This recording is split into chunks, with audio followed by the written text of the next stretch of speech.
out here. The Lions and the Packers had a great game yesterday. It was a great finish. The Lions was kind of dominating that game though. The Green Bay Packers, look, people keep telling me that this is a team that is young, but they don't play young anymore, which is partially true. They've got some experience. Don't forget about what they did last year in the postseason to the Cowboys. Don't forget what they almost did to my Niners in the divisional round. The Packers are good. But for whatever reason, the Packers can be a bit inconsistent. And a lot of that inconsistency comes from their quarterback, Jordan Love. So the Lions are going to host the Vikings next week for the NFC North title and the number 1 seed in the NFC. The loser will be the number 5 seed, which sucks. The Packers, they lost that game on yesterday, and I'm not going to worry about the Packers, but a lot of people are, mainly because sometimes they look like a team that could beat anybody in the NFC playoffs, and sometimes they look like a team that doesn't quite belong here in the NFC playoff picture. So right now, the Vikings sit at number 1 in the NFC at 14-2. The Eagles are locked in at number 2 at 13-3. The Rams are number 3. They're locked in now since they clinched the NFC West. Another one of my predictions that I got right. The Buccaneers, as of now, are number 4, and they control their own fate now since Atlanta lost last night in Washington. That was a good game, good finish. Another overtime game, overtime victory for the Commanders. I'll get to that in a moment here. And then right now, the Lions sit at number 5 as a wild card team at 13-2. And if they win tonight, I think they'll still sit there at 5, or they will be tied at 1 until they have their showdown next Sunday night. And Washington is at 6. They're locked in now. They've clinched a playoff berth. They're 11-5. Congrats to Washington. That's the only one I got wrong. I predicted that the Eagles would have another letdown of a season, that they will underachieve and they wouldn't meet the expectations because of head coach Nick Sirianni. I predicted he'd be fired by Thanksgiving. I predicted that Kellen Moore wouldn't run the ball enough. They did everything that they should have done, though. Even at times when Nick Sirianni started to kind of get in the way, they would just still hand it off to Saquon, close, get a win. So, as of now, well, no, not as of now. I'm wrong. I got that one wrong. That's the only one I got wrong. The Eagles have already won the NFC East, and the Commanders did not. I predicted them to win it. But who even thought that the Commanders would be number 2 in the NFC East? Who would think that they would clinch a playoff berth and be number 6? They are the 6th seed. And at 7 is Green Bay at 11-5. And right now in the hunt at 8 is Atlanta. I don't see how Atlanta can get the 4th seed from Tampa Bay. The only way they can do it is, of course, win. And they need Tampa Bay to lose. And they may need a little more help now. But they would have been a lot more, they would have been a lot better off had they won last night. What do you think of Michael Penix Jr.? He looks like a cool, calm, collective young man, though, out there. That, Jaden Daniels, we know he's cool. And the moment doesn't rattle him at all.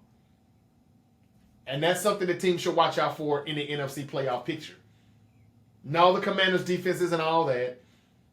Yeah, they can be up and down sometimes. But they've got a quarterback that's ready for whatever. And he treats every play like just a regular play. No moment is too big for him. Michael Penix looks like he has some of that in him as well. But we'll see. It was a good shot. I was trying to see, was he going to kind of pull off some Colin Kaepernick type of magic, even though he was inserted into the offense a little too late. I think Atlanta held on to Kirk Cousins a little too long. And I think this is the reason why you're going to see that they may not make the postseason. And I take that back. This will be 2 divisions that I got wrong. Because if Atlanta doesn't win this NFC South, and it's going to take a lot for them to do it now, they're not going to win. I predicted Atlanta to win the South.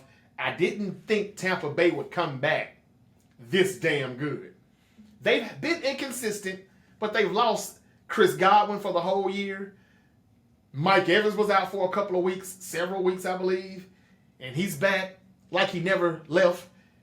And Baker Mayfield, he's getting, the Buccaneers are getting every penny of the $33 million per, I think, that he's getting, and some. Right now, he looks underpaid the way he's balling right now for the Buccaneers. Shout out to Tampa Bay. Shout out to Todd Bowles. Shout out to Baker Mayfield. These are the type of contracts that I would be talking to Brock Purdy's agent about if I'm San Francisco. Because Brock Purdy didn't look as good as Baker Mayfield this year. And I'm supposed to give him twice as much as Baker Mayfield is getting right now? That's another story that's neither here nor there. But the NFC playoff picture and the AFC playoff picture looks pretty good.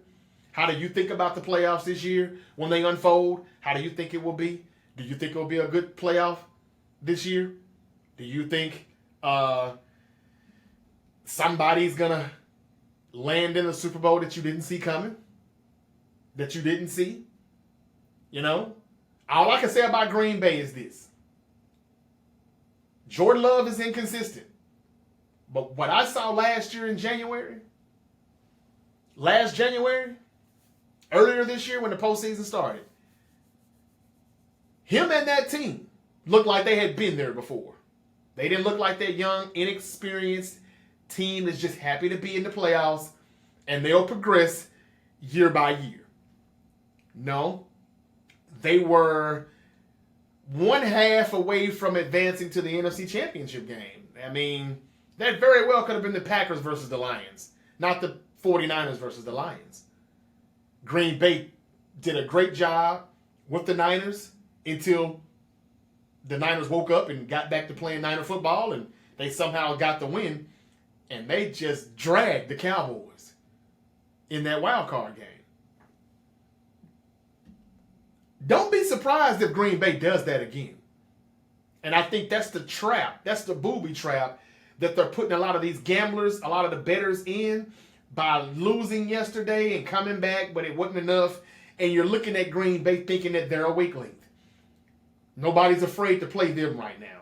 They're not coming into the playoffs hot. I beg to differ, though. Matt LaFleur is a good head coach. He's a good play caller. And if Jordan Love can just get it together consistently, he's dangerous, especially down the field. Why wasn't he that dangerous yesterday? The Vikings took away a lot of their down the field passes. They didn't take a lot of shots. Christian Watson not playing yesterday, another reason why they didn't feel comfortable probably taking a lot of shots. But they didn't do anything to, keep the Vikings defense at ease, to keep them drop back a little bit more. They didn't do anything to take the top off the defense. So they were just really, really just crowding the line of scrimmage. They stuffed the run. They do that better than a lot of teams in the league. And again, Brian Flores, we've talked about him all season. They've had their ups and downs, but they find ways to continue to win these close one-score games. So I'll leave it at this as far as the Packers and the Vikings go. The Vikings, they're good. They're 14-2, but they still have to win one more game if they want to make the postseason as the number one seed and as NFC North champions. And I'm not going to even predict that one right now. I'll probably come back on Thursday or Football Friday and give you my take on that. But as of now, I'm going to say the Packers can and will upset a team or two in this postseason. Don't pay attention to what you're seeing, what you saw yesterday. Don't pay attention to what you've seen in 2 games against the Minnesota Vikings. Because all that told me yesterday is that the Vikings, just like the Chiefs, who I know people are saying, Jarvis, you're crazy. The Chiefs are not afraid of the Bengals. I don't know. They should be. And just like they should be afraid of the Bengals, the Vikings should be afraid of seeing the Packers. Why? I'll try to be brief. Because how many times have we said a team cannot beat an opponent 3 times in one NFL season?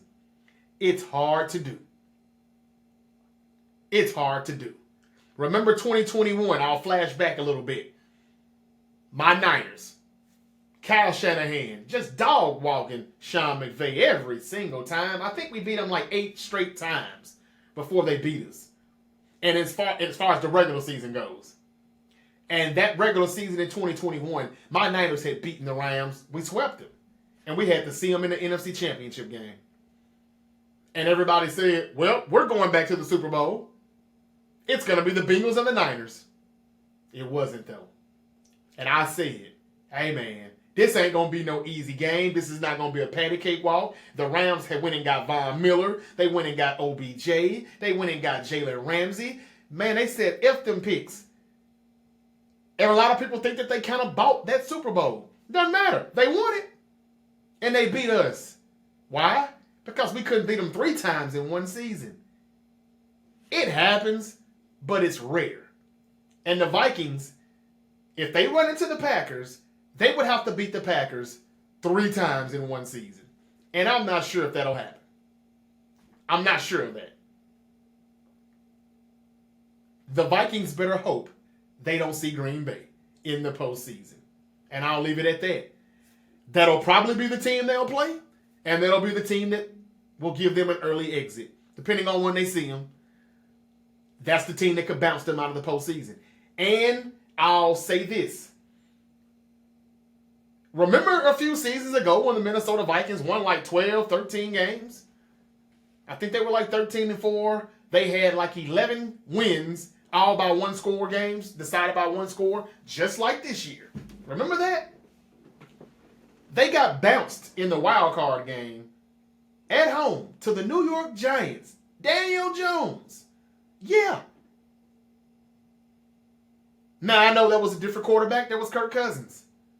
Do you believe in Sam Darnold? He's had a great year. And yeah, they're getting their money's worth out of that $10 million one-year deal that they gave Sam Darnold. And they've got to talk about bringing him back. What do you do about that situation? J.J. McCarthy, the rookie, coming back for his 2nd year. What do you do about that? What do you do?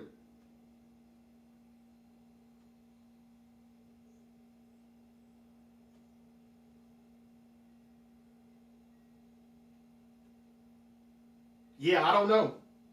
But what I do know is the Minnesota Vikings could very well be the same team they were a few seasons ago. I believe that was 2022 when they went to the playoffs.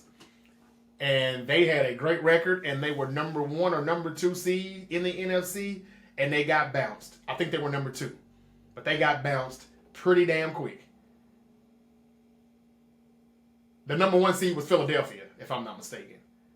But yeah, the Vikings got bounced pretty quick to the Giants at home. The same thing could happen this year. And it probably will be the Packers that'll come in there and do it. And I think that's why they didn't do it yesterday. Remember I said that? You heard it here first. The Vikings don't want to see the Packers in the postseason.